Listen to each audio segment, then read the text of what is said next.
आज हमारे पढ़ने का भाग है, थोड़ा लंबा है। कोलोसियों की किताब पहला अध्याय 15वां पद से। कोलोसियों की किताब पहला अध्याय और 15वां पद से। आप लोग के यहाँ पर आपके पास अगर बाइबल है, और होना चाहिए बाइबल, अगर बाइबल लेकर आए हो, चर्च जब आते हो तो बाइबल लेकर आना चाहिए। कोलोसियंस चैप्टर 1 वर्स 15 से लेकर 23 तक का भाग जो है हम लोग उसको देखेंगे। मैं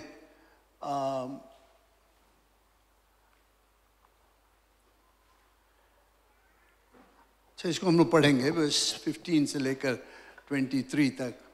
मैं स्क्रीन में आप देखते हो, मैं हिंदी में पढ़ता हूँ। हिंदी बहुत इजी है, उतना हार्ड नहीं जितना आप सोचते हो। जैसे मैं पढ़ता हूँ वैसे आप देखते जाओ, राइट। कोलोसियंस चैप्टर 1 वर्स 15, वह तो अदृश्य परमेश्वर का प्रतिरूप और सारी सृष्टि में पहलौठा है।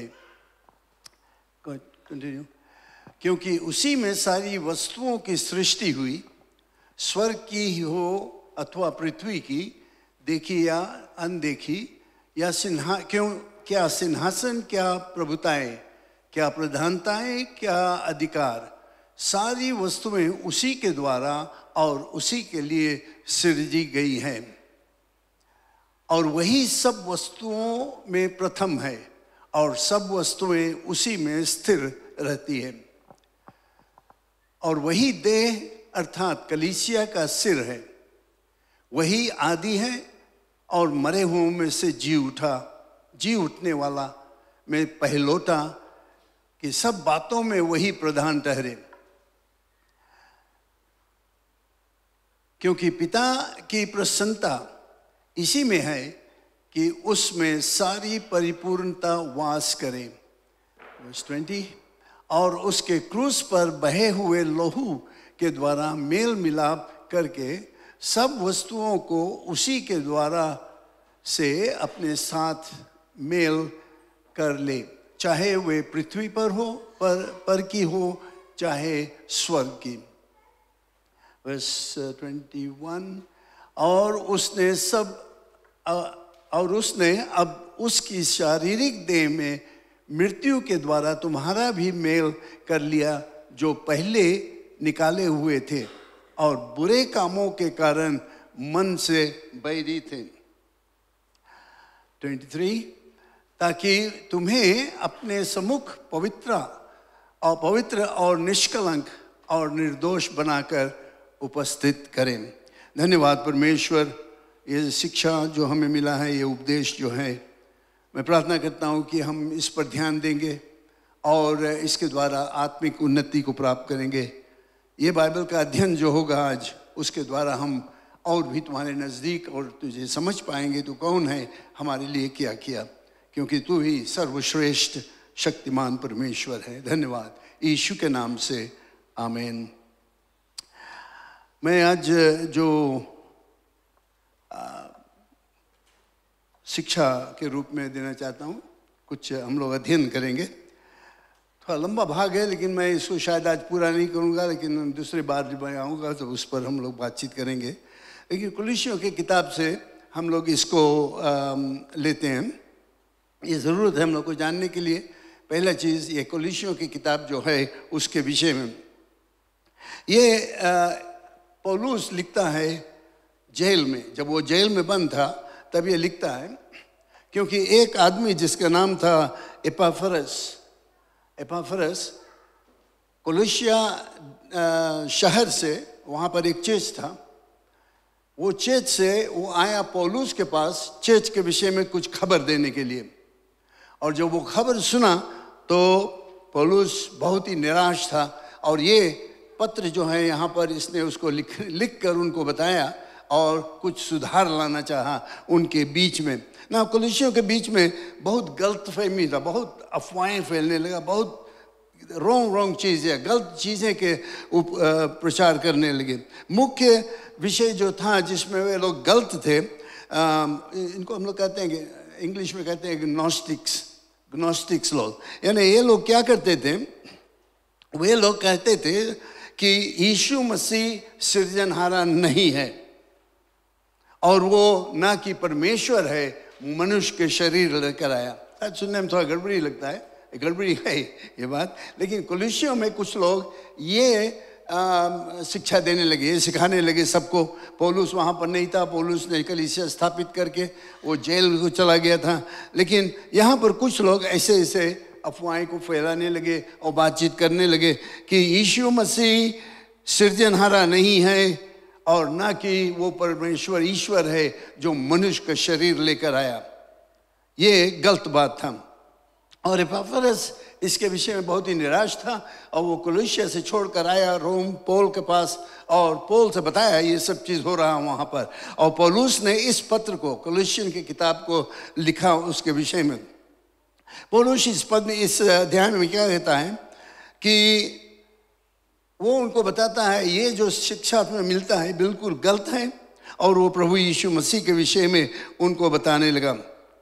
पौलुस चाहता था कि उसके पढ़ने वाले जो हैं वे लोग अच्छी तरह से समझे कि यीशु मसीह परम प्रधान है, यीशु मसीह बिल्कुल अलग है, प्रभु यीशु मसीह सर्वश्रेष्ठ है और सबसे भिन्न है। जितने लोगों के विषय में वे सुनते थे उनसे भिन्न है, बिल्कुल फर्क है। यीशु मसीह उनके तरह है ही नहीं, और सिर्फ भिन्न नहीं, फर्क नहीं, लेकिन श्रेष्ठ भी। इंग्लिश में कहते हैं सुपीरियर, बहुत ही उच्च दर्जे का अलग था। वर्स 15 में हम लोगों ने पढ़ा, पौलुस लिखता है वह तो अदृश्य परमेश्वर का प्रतिरूप और सारी सृष्टि में पहलौठा है। कुछ लोग ऐसे थे जो कहते थे कि वो ईश्वर नहीं है, वो सृजनहारा नहीं है, वो हम लोग उसको नहीं जानते कौन है वो, और गलत फहमी करते थे। लेकिन पौलुस लिखकर बताता है वह तो अदृश्य परमेश्वर का प्रतिरूप है। जिस परमेश्वर को हम लोग नहीं देख सकते हैं उसको हम लोग देखते हैं, यीशु मसीह में, पौलुस कहता है। और ये पद से हम लोगों को दो खास विषय मिलता है। पहला चीज़ ये है कि प्रभु यीशु मसीह अनदेखी अदृश्य परमेश्वर का प्रतिरूप है, जिसको तुम देख नहीं सकते हो, उसका रूप है यीशु मसीह। कोलोसिया में कुछ लोग फैलाते थे वो परमेश्वर है ही नहीं, ईश्वर है ही नहीं। पौलुस उनको बताया तुम गलत हो, क्योंकि ये यीशु मसीह जो है वो अनदेखी परमेश्वर, अदृश्य परमेश्वर का रूप है। ये हम लोगों को जानना चाहिए। और ये जो शब्द यहाँ पर काम में लाया गया है, पौलुस काम में लाता है अदृश्य परमेश्वर का प्रतिरूप, प्रतिरूप। उसके दूसरे शब्द में कहते हैं प्रतिकृति या छवि, और इसका मतलब होता है कि कॉपी किया गया, जिसे कॉपी नहीं किया जाता है। परमेश्वर के तरह, बिल्कुल तरह यीशु मसीह, जैसे परमेश्वर वैसे यीशु मसीह, इसमें कोई फर्क नहीं। ये उनको बताता। उसने कहा कि जब तुम यीशु मसीह को देखते हो तो तुम परमेश्वर को देखते हो। और मैं चाहता हूँ जानना के लिए आपको कि यीशु मसीह में परमेश्वर में कोई फर्क नहीं है। जब हम यीशु से बातचीत करते हैं हम परमेश्वर से बातचीत कर रहे। प्रभु यीशु मसीह ने खुद अपने आप कहा, जिसने मुझे देखा है उसने पिता को देखा है, तू क्यों कहता है कि पिता को हमें दिखा। ये प्रभु यीशु मसीह का अपना वचन था। हम लोग इसको पढ़ते हैं यूहन्ना सुसमाचार। उसने कहा तुम क्यों इसे पूछते हो, जो कोई मुझे देखा है उसने ईश्वर को देखा है, परमेश्वर को देखा है, कोई फर्क नहीं है। यहाँ पर इब्रानियों की किताब में भी हम लोग पढ़ते लिखा हुआ है कि वह उसकी महिमा का प्रकाश और उसके तत्व की छाप और सब वस्तुओं को अपने सामर्थ्य के वचन में संभालता है। वह पापों को धोकर ऊंचे स्थानों पर महामहिम में के दाहिने ओर जाकर बैठा। महिमा का प्रकाश, ये परमेश्वर का ज्योति है। तो हम लोग क्या देखते हैं इसमें, पौलुस साफ साफ हमें बताता है कि ये जो भाग हम लोग यहाँ पर पढ़ते हैं इसका मतलब होता है कि ये यीशु मसीह परमेश्वर का प्रतिरूप है। इसमें कोई फर्क नहीं है। अगर तुम यीशु मसीह को देखते हो तो तुम परमेश्वर को देखते हो, कोई फर्क नहीं। और हम लोगों को भी ये विश्वास करना चाहिए।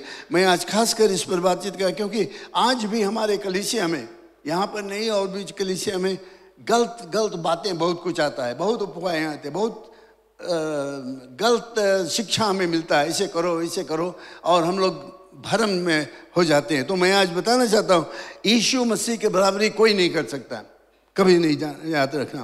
प्रभु यीशु मसीह के विषय में हम लोग वर्स 17 में पढ़ते हैं और कहता है पौलुस, और वही सब वस्तुओं में प्रथम है और सब वस्तुओं उसी में स्थिर रहती है। प्रथम, हम लोग जानते हैं प्रथम का मतलब क्या होता है, पहला, फर्स्ट इंग्लिश में हम लोग कहते हैं। उसके विषय में हम लोग पढ़ते हैं, जो कुछ सृजा गया परमेश्वर से, उससे पहले यीशु मसीह वहां पर था।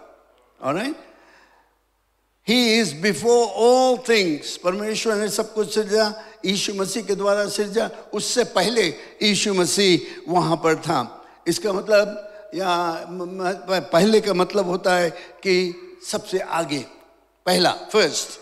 ऑलराइट, हम लोग जानते हैं उसका मतलब क्या है ना, द फर्स्ट वन, पहला है वो। और ये बहुत जरूरी है हमें जानने के लिए। ये हमें याद दिलाता है कि प्रभु यीशु मसीह हर एक चीज में हमारे लिए, आपके लिए पहला होना चाहिए, इन फ्रंट ऑफ एवरीथिंग। मैं बहुत संक्षिप्त में इसको फिर से बताता हूं। प्रभु यीशु मसीह से ज्यादा जरूरत या इंपॉर्टेंट और कोई है ही नहीं, कोई नहीं। Nothing is as important as Jesus. दूसरा चीज मैं जल्दी से बताता हूं, nothing is to come before Jesus, यानी कि यीशु से पहले हमारे जीवन में कुछ नहीं आना चाहिए। हमेशा याद रखना, यीशु मसीह पहला, उससे जरूरी या उससे इंपॉर्टेंट और कोई चीज है ही नहीं। और हमारे जीवन में यीशु मसीह से पहले कोई किसी को नहीं आना चाहिए, हमेशा पहला।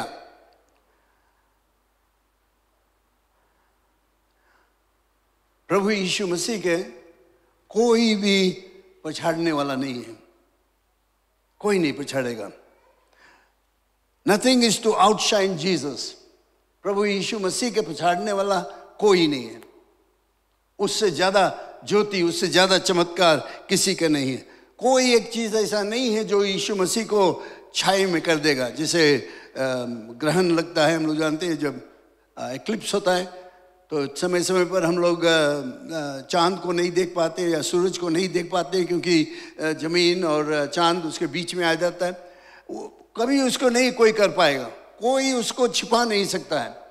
कोई लोग, कोई एक जाति के लोग, कोई एक व्यक्ति यीशु मसीह को कभी छिपा नहीं पाएगा। और मैं आपको बताना चाहता हूँ, वो सिर्फ हमारे सामने नहीं है, लेकिन हमारे परिवार में भी पहला स्थान लेता है। हमारे परिवार में भी उसको हमें पहला स्थान देना बहुत ही ज़रूरत है। वो हमारे जीवन में हमारा प्राथमिकता है, यानी कि प्रायोरिटी। कौन चीज़ तुम्हारे जीवन में ज़रूरत है, जब तुम सोचते हो क्या है जो तुम्हारे लिए ज़रूरत है, तुम्हारे व्यक्तिगत रूप से, तुम्हारे परिवार के रूप में, हमेशा याद रखना यीशु मसीह फर्स्ट। ऑलराइट, उसको हम लोग पहला मौका देना चाहते हैं। कोई भी चीज़ हम करेंगे, हमें चुनना होगा यीशु मसीह क्या कहेगा इसके में। व्हाट, इंग्लिश में एक बार ये कहावत बहुत जोर से नौजवानों के बीच में गया, what would Jesus do, what would Jesus do. इस समस्या में, इस बात में यीशु मसीह क्या करेगा, और ये हमें विचार करना चाहिए जब हम यीशु मसीह के विषय में सोचते हैं। मैं आपको बताना चाहता हूं कि हमारा आराधना, हमारा स्तुति, हमारा प्रशंसा जो है, सब कुछ में यीशु मसीह, और कोई नहीं। किसी और की आराधना हम लोग नहीं करते, किसी और के प्रशंसा हम नहीं करते, किसी और के जय जयकार नहीं करते। आज जितना गीत हम लोगों ने गाया, सब कुछ हमें दिखाया कि यीशु मसीह सबसे प्रथम है। सब चीज में उसकी आराधना हम लोग को है। हमारे लिए यीशु मसीह सबसे जरूरी चीज है। The most important thing in life is Jesus Christ and we follow after him. तो हम लोग देखते हैं इसमें, इस पद में, कि यीशु मसीह सब वस्तुएं से प्रथम है। सब वस्तुएं से, एक दो चीज से नहीं, सब वस्तु। तुम सोचो, उससे पहले यीशु मसीह है। तुम अपने विषय में सोचो, उससे पहले यीशु मसीह है। तुम अपने परिवार के विषय में सोचो, उससे पहले यीशु मसीह। तुम अपने नौकरी के विषय में सोचो, उससे पहले यीशु का। अगर हम लोग ऐसे पहला स्थान देंगे, प्रायोरिटी रखेंगे, तो हमारे जीवन में आनंद और खुशहाली रहेगा। हम लोग पढ़ते हैं वर्स 18 में, और वही देह अर्थात कलीसिया का सिर है, वही आदि है, मरे हुओं में से जी उठने वाला, पहलोटा कि सब बातों में वही प्रधान ठहरे। यीशु मसीह हमारे कलीसिया का मुखिया है। यीशु मसीह कलीसिया का सर है। इसका मतलब ये होता है कि उसका पूरा अधिकार कलीसिया पे है, चर्च के ऊपर है। Full responsibility, full authority, because he is the head. वो सिर है, यहां पर हम लोगों ने पढ़ा, कलीसिया का सिर है। तो मैं ये याद दिलाना चाहता हूं कि ये चर्च जो है, ये मेरा नहीं है, ना आपका है, ना कोई एक व्यक्ति यहां पर आज कह सकता है कि मेरा है। प्रभु यीशु मसीह इसके लिए मरा, उसने अपने लहू से इसको खरीद लिया, और ये कलीसिया आज स्थापित है क्योंकि यीशु मसीह बलिदान हुआ। और इस कलीसिया का सर जो है वो है यीशु मसीह। He is the head of the body. Bible में पढ़ते हैं ये कलीसिया जो है ये प्रभु यीशु मसीह का शरीर है, और इसका सिर जो है वो है यीशु मसीह। He is the head. Now सोचो तो, हमारा सर, अपने सिर के विषय में सोचो, वो सब कुछ संभालता है। हमारे पूरा शरीर को ये सर जो है ये संभालता है। जो कुछ हम करते हैं, मैं अपने हाथ को हिलाता हूं, बात करता हूं, जो कुछ मैं करता हूं, जो कुछ आप करते हो, वो सब बिना सिर के अधिकार से तुम नहीं कर सकते हो। जो कुछ हम शुरू करते हैं, जो कुछ हम खत्म करते हैं, जो कुछ हम इरादा करते हैं, जो भी चीज हो, वो सब यहां से शुरू होता है, सिर से। हमारा शरीर जो है वो हमारे सिर का हुक्म को सुनता है। यहां से जो कुछ बताया जाए हम लोग सुनते हैं। मेरा सिर तुम्हारा सिर के नहीं बता सकता है कि तुम ऐसे करो।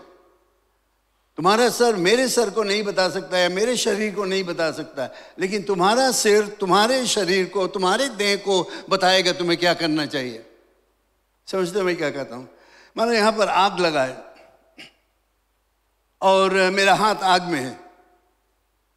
तुम्हारा सर नहीं बताएगा कि हाथ हटा लो, मेरा सर बताएगा जल्दी से हाथ हटा लो, क्योंकि हाथ जलता है। सो याद रखना, it's your head that gives you the instruction, क्योंकि he is the head of the body. He controls the whole body. और तुम्हारा सिर का हुक्म जो है वो सुनता है। यही चीज सत्य है यहां पर।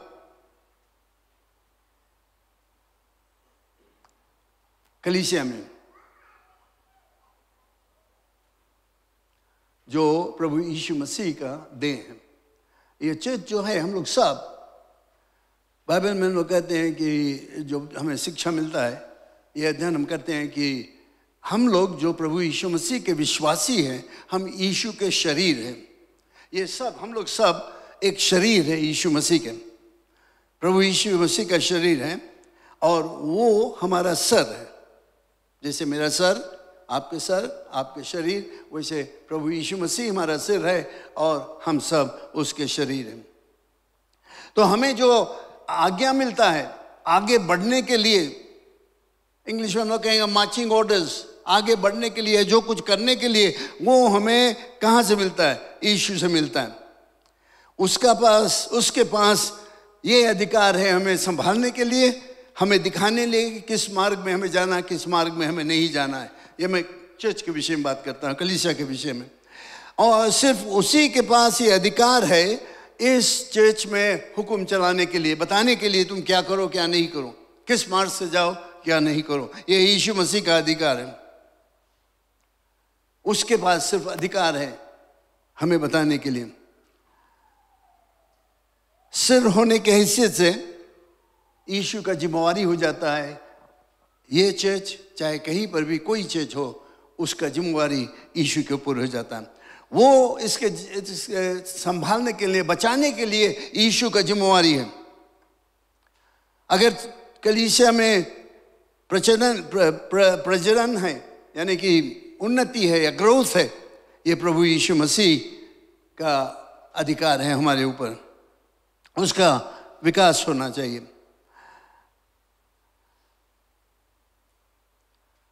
हम लोग जो है उसके आज्ञा को सुनते हैं। अगर हम लोग यहाँ पर देखना चाहते हैं कि कलीसिया बढ़े, ज़्यादा हुए, वो शब्द मैं कुछ नए नए शब्द शायद लाता हूँ आपके लिए। प्रजनन, प्रजनन का मतलब आता है इंग्लिश में रिप्रोडक्शन, फिर से उसको और ज़्यादा करने के लिए, पैदा करने के लिए। अगर इस कलीसिया में रिप्रोडक्शन की ज़रूरत है, प्रजनन की ज़रूरत है, तो वो यीशु का अधिकार है, वो हमें बताता है और हम लोग उसको करते हैं। कलीसिया उसका जिम्मेवारी है। हमारा जिम्मेवारी क्या है? तो हम लोग क्या करें? हमारा जिम्मेवारी यही है कि हम बिना सवाल पूछे, बिना बात विवाद करें, अपने आप को यीशु के हाथ में अर्पण कर दें। Submit to Jesus without question, उसके आज्ञा का पालन करें। हम लोग अपने शरीर की तरफ देखें। अगर आग यहाँ है और मेरा हाथ आग में जल रहा है और मेरा सर बताए हाथ हटा लो, और हाथ कहे नहीं मैं नहीं हटाऊंगा, तो गड़बड़ी हो जाएगा ना। इसी तरह से कलीसिया में ये प्रभु यीशु मसीह का जिम्मेवारी है। हमारा जिम्मेवारी सिर्फ इतना है कि हम प्रभु यीशु मसीह के आज्ञा का पालन करें, और जो कुछ वो हमसे कहता है, जो कुछ वो हमें बताया है, उसको हम लोग करें। इससे बढ़कर और कुछ नहीं, क्योंकि वो है सर्वश्रेष्ठ और क्योंकि उसका अधिकार वो सब कुछ संभाल कर रखता है चर्च में। प्रभु यीशु मसीह के विषय में और हम लोग पढ़ते हैं कि वो है सृजनहारा। हम लोगों ने पढ़ा यहाँ पर कि यीशु मसीह सब कुछ सृजा, जो कुछ सृजा गया यीशु मसीह के द्वारा हुआ और उसके लिए हुआ। जो कुछ तुम देख सकते हो, जो कुछ इस पृथ्वी में है, उसको सृजा गया उसके लिए और उसके द्वारा हुआ, यीशु के लिए और यीशु के द्वारा हुआ। हर एक पत्थर, हर एक नदी, हर एक पेड़ पौधा, हर एक जानवर, हर एक व्यक्ति, जो गवर्नमेंट है देश देश में, जो कुछ भी है हम लोग देखते हैं, जो हम देख सकते हैं अपने आंखों से, वो सब परमेश्वर का सृजा हुआ है। उसने इसको लाया जिसमें कि हम लोग उससे फायदा उठा सकें। जो कुछ अगर हम लोग देख सकते हैं, जो कुछ आज है यहाँ पर, that everything that exists was made by him for him, उसके लिए बना और उसने बनाया। मैं आपको बताना चाहता हूं कि यही यीशु मसीह जब कुछ नहीं रहा, इस पृथ्वी में कुछ नहीं था, इस पृथ्वी में उस समय यीशु मसीह भी नहीं था, स्वर्ग से यीशु मसीह, यही यीशु मसीह आया पृथ्वी में सृजने के लिए सब कुछ, और उसके लिए तुम्हारे और हमारे लिए उसने वचन को कहा और सब कुछ हो गया। जे बुक ऑफ जेनेसिस चैप्टर 1 में हम लोग 8 बार पढ़ते हैं। हिंदी में कहता हो जाए, इंग्लिश में है God said let it be, Hindi में है हो जाए। 8 बार परमेश्वर ने कहा कि हो जाए, पानी हो जाए, समुद्र हो जाए, पेड़ पौधा हो जाए, जानवर हो जाए, सब कुछ हो गया। शुरुआत जेनेसिस चैप्टर 1 में हम लोग पढ़ते हैं कि शुरुआत में परमेश्वर ने स्वर्ग और पृथ्वी को सृजा, उसने इसको सृजा, ही क्रिएटेड। क्रिएट का मतलब या सृजने का मतलब है, इसको समझना जरूरत है, क्योंकि क्रिएट या सृजना किसी को, इसका मतलब क्या होता है? इसका मतलब होता है कि हम कुछ बनाएं जो हमारे पास कुछ नहीं है, कुछ में नहीं से कुछ बनाए। समझते हो मैं कहता है? Create something out of nothing, that's creating. कुछ ऐसे बना दो तुम जो तुम नहीं बना सकते हो, बिना कोई चीज के तुम उसको बना दो। कभी कोशिश किया कुछ बनाने के लिए? बिना चावल के कोई भात बना दिया, बिना दाल के दाल बना दिया, बिना गोश्त के आया आप तरकारी बना दिया? नहीं सके ना, कुछ नहीं सके करेंगे। इसका सृजने का मतलब यह, to create means that to make something out of nothing. तब परमेश्वर ने कहा उजाला हो, तो उजाला हो गया। God said, let there be light, and there was light. मैं कोई चीज सृज नहीं सकता हूं, ना आप सृज सकते हो किसी को। You cannot create anything, I cannot create anything. मैं सिर्फ यही बताना चाहता हूं कि अगर हम लोग कुछ बनाते हैं तो हम लोग कोई चीज को लेकर बनाते हैं। ये पेड़ कहीं पर था, वो पेड़ को काट कर हम लोग लाए और इस बेंचेस को बनाया गया। कुछ लोहा लकड़ को कहीं बना कर लाया गया, तो उसको हम लोग चेयर्स में बनाया। कोई भी चीज़, हम लोग कपड़ा किसी ने बनाया, इसको तो हमारे पास कपड़ा है आज। किसी ने कुछ चीज़ लेकर उसको बनाया, लेकिन बिना कोई चीज़ से कोई कपड़ा नहीं बना सकता है, ना पेड़ बना सकता है, ना चेयर, उसको कोई चीज़ नहीं बना सकता है, क्योंकि वो है सर्वशक्तिमान, सब चीज़ के ऊपर वो है।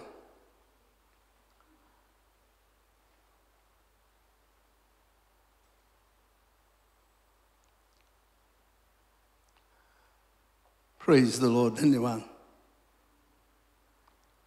इसका मतलब ये नहीं कि हमें परमेश्वर की ज़रूरत नहीं है, हमें परमेश्वर की ज़रूरत है। ईश्वर की बहुत ही ज़रूरत है हमें, क्योंकि वो सबके ऊपर उसका अधिकार है। आपके ऊपर, मेरे ऊपर, चर्च के ऊपर, सभी चीज़ के ऊपर है। वो इस कलीसिया के ऊपर उसका अधिकार है, वो सर्वशक्ति श्रेष्ठ है। He is sovereign over this church. वो इस कलीसिया का सिर है। जैसे मैंने बताया, चर्च मेरा नहीं है, लेकिन ये है परमेश्वर का। लेकिन ये चीज़ हम लोगों को जानना बहुत ज़रूरत है कि चर्च में, एक कलीसिया में, उसको प्रधानता देना बहुत ही ज़रूरत है। वी मस्ट गिव हिम प्रीमिनेंस, कि वो इस चर्च में भी उसको हम लोग मुख्य स्थान दे, पहला स्थान दे उसको। जो कुछ हम करते हैं, हम प्रभु यीशु मसीह की तरफ देख के करें।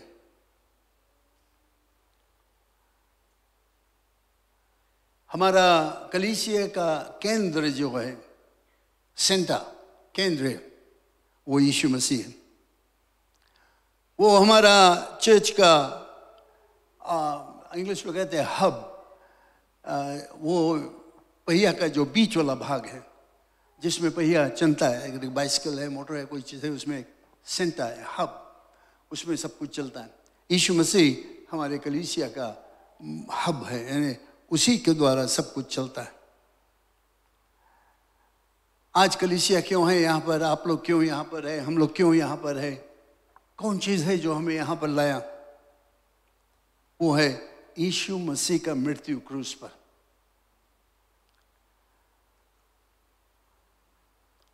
यीशु मसीह का मृत्यु, उसने हमें खरीदा, आपको खरीदा, मुझे खरीदा, और हमें मौका दिया कि हम लोग इस जगह पर आकर उसकी आराधना स्तुति कर सकें, उसके आशीष को प्राप्त कर सकते हैं, उससे उन्नति को प्राप्त कर सकते हैं, जीवन को प्राप्त कर सकते हैं।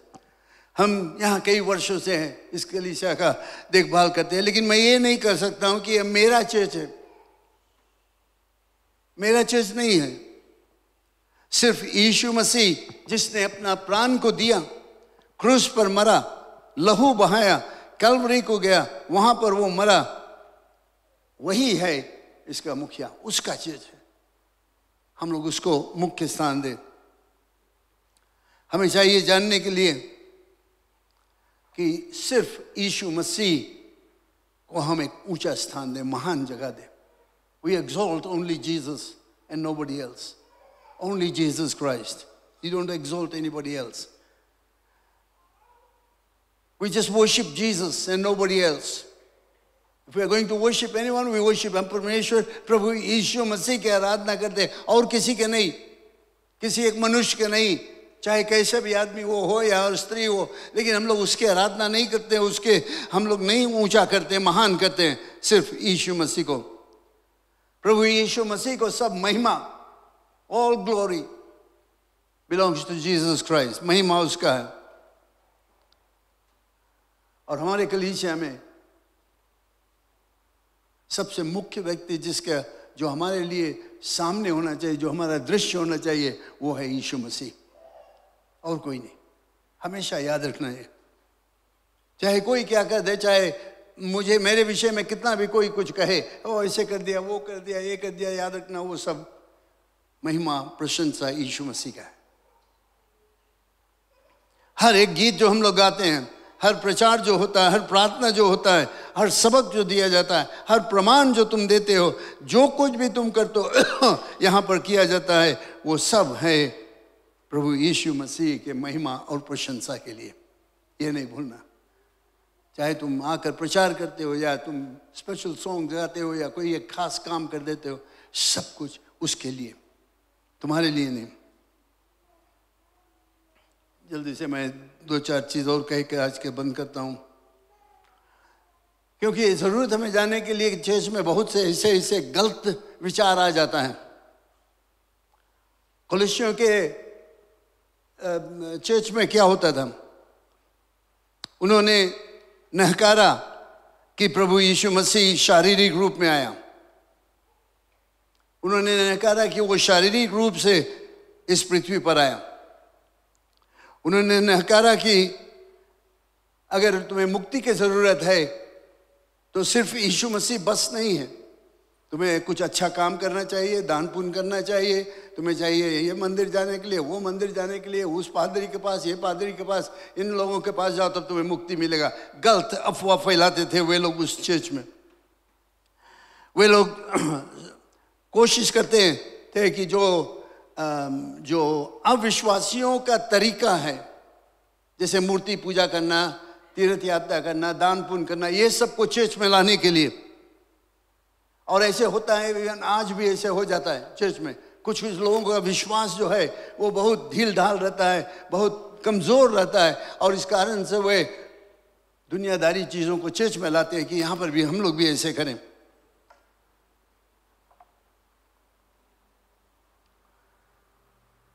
लेकिन मैं आपको बताना चाहता हूँ, सिर्फ यीशु मसीह सबसे ऊपर है. वे लोग और भी इस तरह का रिवाज जो वे चर्च में लाते थे, जो बाहर पुराने धर्म में वे प्रैक्टिस करते थे. यहूदी लोग थे, वे लोग पुराना धर्म में बहुत कुछ प्रैक्टिस करते थे, उसको काम में लाते थे.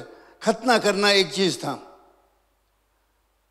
खतना को वे लोग लाकर चर्च में कहते थे कि खतना करो तब तुम यीशु मसीह पर विश्वास कर सकते हो. जो कुछ वे लोग खाते थे, यहूदी लोग तरह तरह के मांस वगैरह नहीं खाते थे, और वो कहता था कि ये कलीसिया में वे लोग लाकर प्रचार करते थे कि तुम लोग भी वो चीज़ नहीं खाओ. क्या तुम पीते हो?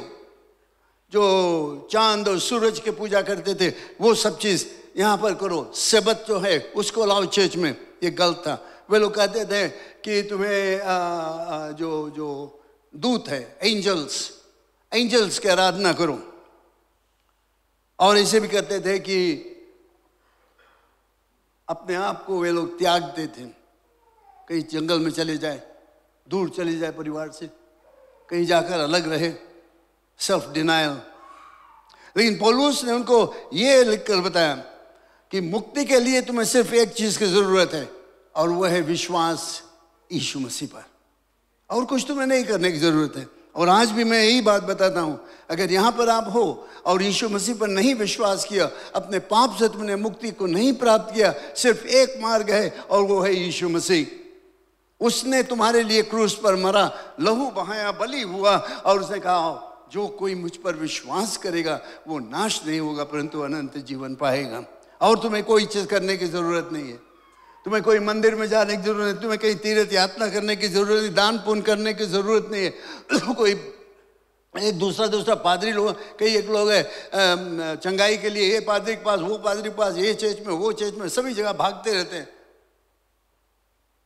चंगा करने वाला कौन है? यीशु मसीह।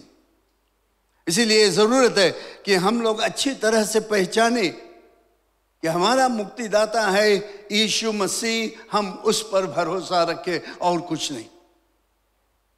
बहुत से गलत बातें यहाँ पर भी फैल जाता है जिसके बारे में मैं सुधारूंगा, जैसे पौलुस ने सुधारा और मैंने सुधारा। अभी हाल ही में आप जानते हो हम लोगों के बीच में एक थोड़ा बातचीत हुआ, ये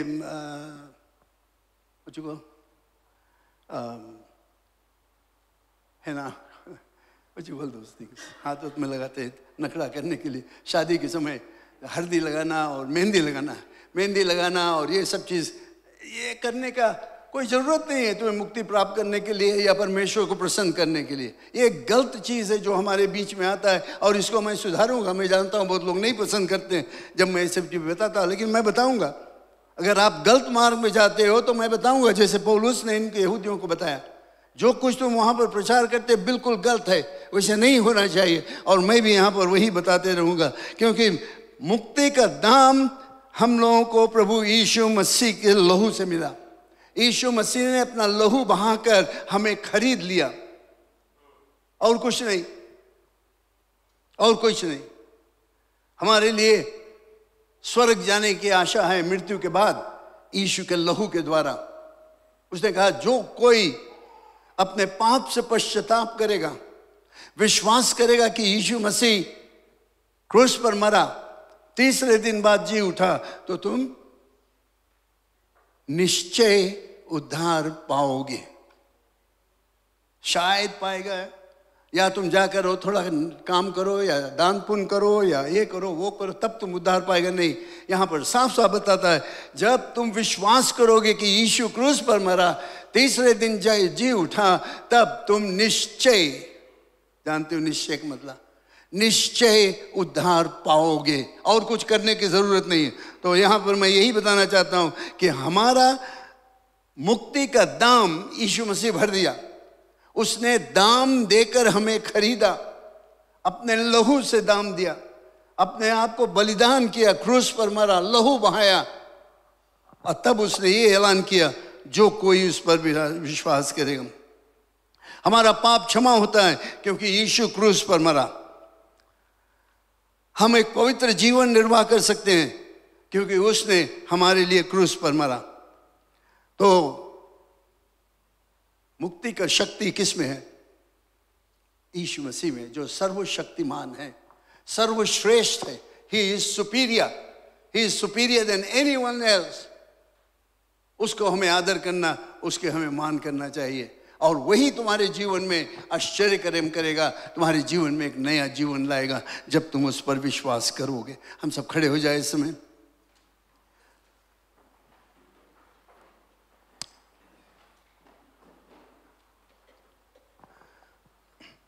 hallelujah.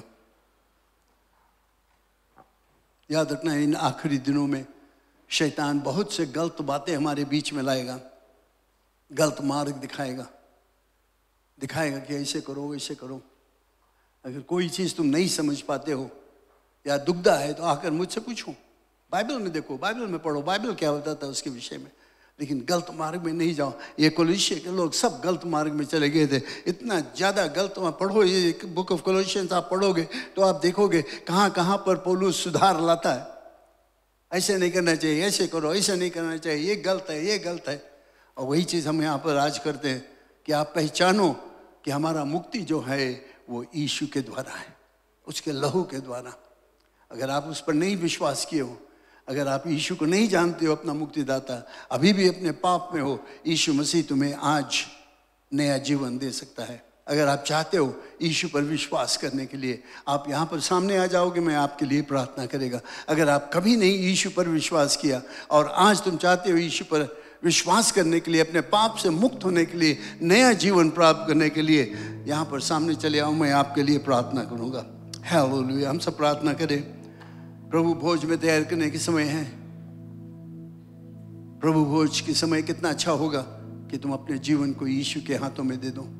Praise the name of the Lord. Thank you Jesus. Hallelujah. धन्यवाद परमेश्वर इस शुभ दिन के लिए। धन्यवाद कि आज हम यहाँ पर आकर तुम्हारे नाम को ले सकते हैं। धन्यवाद क्योंकि तू महान मुक्तिदाता है, यीशु है। और मेरा ये प्रार्थना है कि हम जो अध्ययन किए हैं आज कुलुस्सियों की किताब से, उसके द्वारा हम सच्चाई को और जानेंगे और अपने जीवन में परिवर्तन को लाएंगे। पिता प्रभु भोज के समय हम पश्चाताप करेंगे कि अगर हम गलत मार्ग में हैं तो तुम हमें क्षमा कर दे। धन्यवाद परमेश्वर, सबके ऊपर तुम्हारी आशीष रहे। Hallelujah, hallelujah.